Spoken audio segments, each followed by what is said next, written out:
फरमाते हैं कि मैं ना मजदूर लेने गया, बगदाद के चौक में मजदूर बैठे होते थे, तो मेरी उन मजदूरों में से ना एक नौजवान बच्चे पे नजर पड़ी।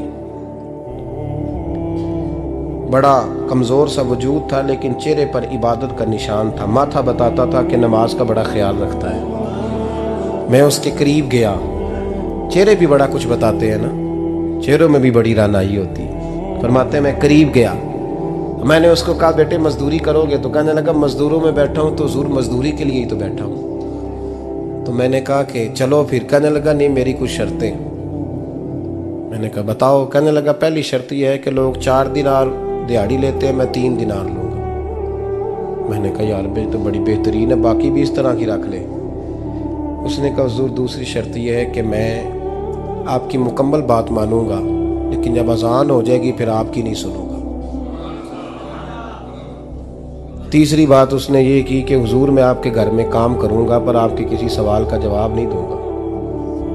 कहते मैंने कहा यार तू बड़ा अजीब है, शर्तें तो मालिकों की होती हैं। कहने लगा जी बहरहाल मैं शर्तें लगा के जाता हूँ। फरमाते मैं उसे घर ले आया, काम मैंने उसको बताया, तो जो काम मजदूर सारे दिन में करता है ना उसने 2 घंटे में ही कर दिया। हमारे मजदूर सिगरेट पीने में भी तो आधा घंटा लगाते हैं, वो चाय पीने जाएं तो पौना घंटा वहां। उनको भी तो दयानतदारी करनी चाहिए कि नहीं करनी चाहिए? ने मुआहदा किया है ना जी, तो पूरा उतरना चाहिए ना। कहते 2 घंटे में। अब काम जब बंदा शुरू कराता है तो काम और निकल आता है। कहते काम मैंने उसको और बता दिया, वो करने लगा। उसने मिट्टी निकाल के रखी थी बाहर रास्ते में, तो अजान हो गई जोर की। उसने वहीं कुदाल छोड़ी कही और चलने लगा। तो मेरा बेटा कहने लगा इसको जरा बराबर कर दो। कहने लगे चुप कर जा, तेरे बाप से बात हुई थी, जब अजान होती है तो मैं किसी और की नहीं सुनता, सिर्फ अल्लाह रसूल की सुनता हूँ। कहते मस्जिद चला गया, नमाज पढ़ के आया तो दोपहर का वक्त था। मेरी बीबी कहने लगी इसको को खाना खा ले। कहते हमने कहा खाना खा लो, तो कहने लगा मैंने रोज़ा रखा हुआ, रमज़ान भी नहीं था, नफली रोज़ा रखा हुआ। फरमाते हैं शाम हुई, मैंने 3 दिनार दिए। तो मैंने कहा तेरा नाम क्या है? कहने लगा मैंने आपसे कहा था मैं किसी सवाल का जवाब नहीं दूंगा। कहते वो चला गया। अगले दिन मैं फिर लेने गया उसे, काम कुछ और निकल आए। तो लोगों ने बताया वो सिर्फ हफ्ते वाले दिन आता है। मैंने कहा क्यों? कहने लगे जी वो कहता है मेरा हफ्ते का खर्चा 3 दिनार है, जब 3 दिनार कमा लेता हूँ तो बाकी सारा टाइम अल्लाह रसूल की जिक्र में गुजार दिया करता हूँ। फरमाते हैं अजीब। अगले हफ्ते मैं फिर लेने गया, मैंने पूरा हफ्ता इंतजार किया कि काम उसी से कराना है। मैं जब गया तो मैंने कहा चलो। कहने लगा मेरी शर्तें याद है ना? और मैंने कहा याद है भाई साथ चल। फरमाते हैं काम कराया, 2-3 हफ्ते वो आता रहा। एक हफ्ते में गया तो लोगों ने कहा हुजूर आज नहीं आया। क्यों? कहने लगे बीमार हो गए। कहाँ घर है? कहने लगे बगदाद के कब्रिस्तान के पीछे जो कच्ची आबादी है उसमें रहता है। फरमाते मैं गया, दरवाजे पे दस्तक दी तो कहने लगा हुजूर आप हैं? दरवाज़ा खोला है, आ जाइए। फरमाते हैं मैं अंदर गया तो मैंने कहा तुम्हें कैसे पता चला मैं आया हूँ? कहने लगा हुजूर अल्लाह वाले हो, आप नहीं आना था, वरना अमीर तो गरीबों का पता लेने कोई नहीं आते।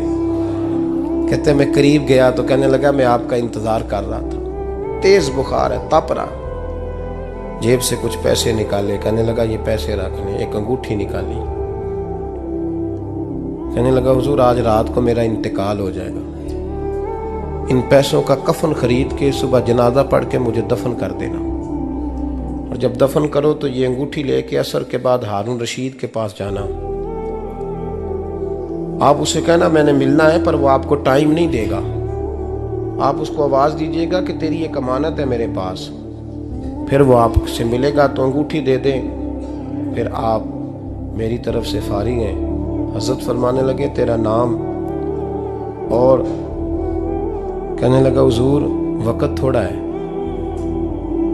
आज रात मैंने जाना है, बड़ी लंबी माफ़ी मांगनी है रब करीम से, अगर मुनासिब समझे तो मुझे अपने रब से तन्हाई कर दे दें। फरमाते हैं मैं आ गया पर उसकी बातों ने मुझे सारी रात सोने नहीं दिया।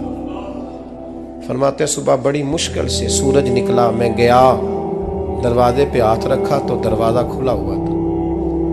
अंदर दाखिल हुआ तो खुशबुएं मेरा इस्तकबाल कर रही थी। जब चेहरे से कपड़ा हटाया तो उसका तो इंतकाल हो चुका। इंतकाल हो चुका है, ऐसे है जैसे किसी का दीदार करके सोया। कहते मैं तो 2 आदमी ले गया था जनाजे पे, पर पता नहीं दुनिया किधर किधर से आई, कहां कहां से। अखां जदों मीटियां जमाना मैनू रोवेगा, अपना ते अपना बेगाना मैनू रोवेगा। फरमाते हैं मैं तो 2 बंदे ले गया था, पर पता नहीं मखलूक कहां कहां से आई। जनाजा पड़ा, दफन किया। हारून रशीद के पास में असर के बाद गया, मैंने बुलाना चाहा पर बादशाह था, मेरी तरफ देखा ही नहीं। मैंने उसको कहा तेरी एक अमानत मेरे पास है। फरमाते हैं वो मुझे कोने पे ले गया, क्या बात है, कमरे में बुलाया, मैंने अंगूठी दी। हारून रशीद तो चीखे मारने लगा, कहने लगा अंगूठी वाला कहाँ है? मैंने कहा वो तो इंतकाल कर गया। कहने लगा मुझे कब्र पे ले चल। कहते मैं कब्र पे लाया तो वो लेट गया, तड़प के रोने लगा। मैंने कहा मेरा कलेजा फट जाएगा, ना उसने कुछ बताया ना तूने बताया, ये कौन था? तो हारून रशीद कहने लगा ये मेरा बेटा था। मैंने कहा तेरा बेटा और मजदूर? कहने लगा हुजूर ये हजरत दाऊद ताई के पास बैठा करता था, उनका मुरीद था, मुझे रोज कहता था अब्बा तूने बड़ी दुनिया इकट्ठी कर ली है, मरते वक्त तुझसे टांगे समेटी नहीं जाएंगी, इतना हिसाब नहीं तू दे सकेगा। मैं इसको समझा देता, इसकी अम्मा समझा देती। ये रोज हमें कहता छोड़ दो, आ जाओ अल्लाह रसूल की बारगाह में झुक जाएं। हम समझ। एक दिन ये चला गया, कहने लगा फिर तुम्हारा रास्ता और है और मेरा रास्ता और है। ये सोने की अंगूठी गलती से इसके पास रह गई, गलती से हीरे की अंगूठी चली गई। कहने लगा देखो मेरे बेटे ने आज वो भी वापस कर दी है। फिर तड़प के कहने लगा हारून रशीद था तो ये मेरा बेटा, पर मेरा मुर्शद निकला, मेरा पीर निकला। भाई जिंदगी तो बड़ी थोड़ी है ना। बाबा साहब ने कहा था उठ फरीदा सुत्या, और दाढ़ी आ गया पूर, अग्गा नेड़े आ गया, पिछा रह गया दूर। उठ फरीदा सुत्या खलकत वेखन जा, मते कोई मिल जाई बख्शिया ते तू ही बख्शिया जा। उठ फरीदा सुत्या झाड़ू दे मसीत, तू सुते रब जागदा, तेरी डाडे नाल परीत। मेरा रब हमें भी अपनी बारगाह में कबूल फरमा।